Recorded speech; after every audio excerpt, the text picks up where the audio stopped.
Historically, chloroform was widely used as an anesthetic, but nowadays it's mostly used just as a solvent. Interestingly, it can be easily made from common household products. In this experiment, the major chemicals I used were 3.6 liters of concentrated bleach and 100 milliliters of acetone.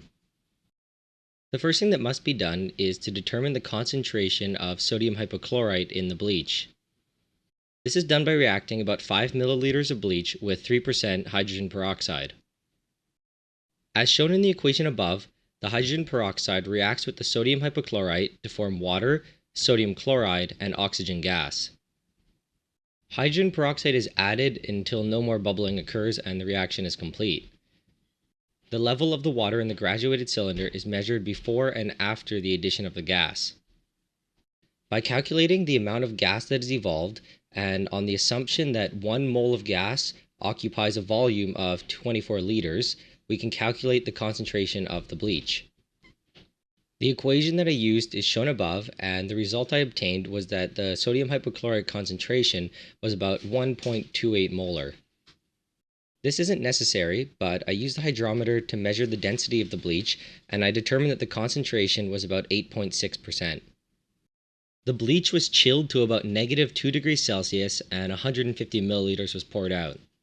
150 milliliters is removed to make sure that it has enough space to add the acetone as well as to shake it.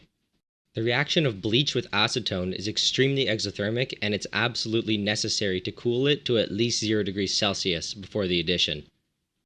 I added about 100 milliliters of acetone to the bleach, which represents an excess of bleach at around 11%. I think an excess between 3 to 5% is better, and 11% is much too high. We use an excess of bleach because we want to make sure that all of the acetone is consumed. Any leftover acetone could form a difficult to separate azeotrope with the chloroform. After adding the acetone, the bottle is capped and shaken. The cap is then removed and placed lightly on top to allow any gases to escape. I left the bottle overnight to allow for a complete separation of the chloroform from the aqueous layer. Chloroform is denser than water and immiscible, so it should form a layer on the bottom. After 5 minutes, the temperature is already at around 30 degrees Celsius. The temperature peaked at around 45 degrees Celsius. For the purpose of the video, I will visually demonstrate the reaction between the acetone and the bleach. When the acetone is added, it reacts with 3 equivalents of sodium hypochlorite to form chloroform, sodium hydroxide, and sodium acetate. After allowing the solution to sit undisturbed for a short period of time, it's possible to see chloroform in a separate layer on the bottom. The solution is still yellow due to the presence of unreacted sodium hypochlorite. Carefully decant the upper aqueous layer. Due to the large amount of water, you're going to need to do this several times. You should empty the aqueous layer into a waste container labeled bleach and chloroform waste.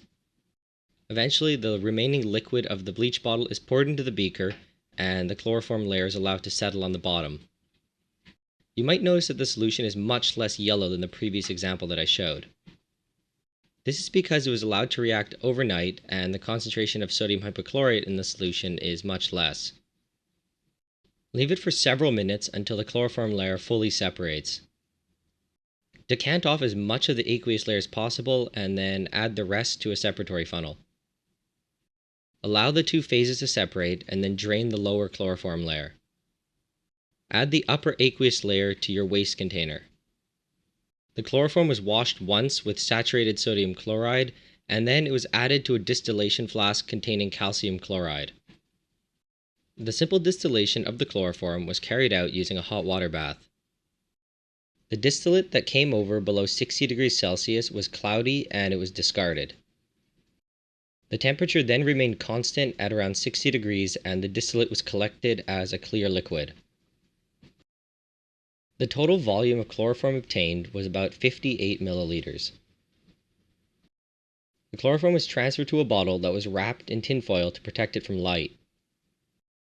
About 1 milliliter of absolute ethanol was added to stabilize the chloroform and prevent the formation of phosgene.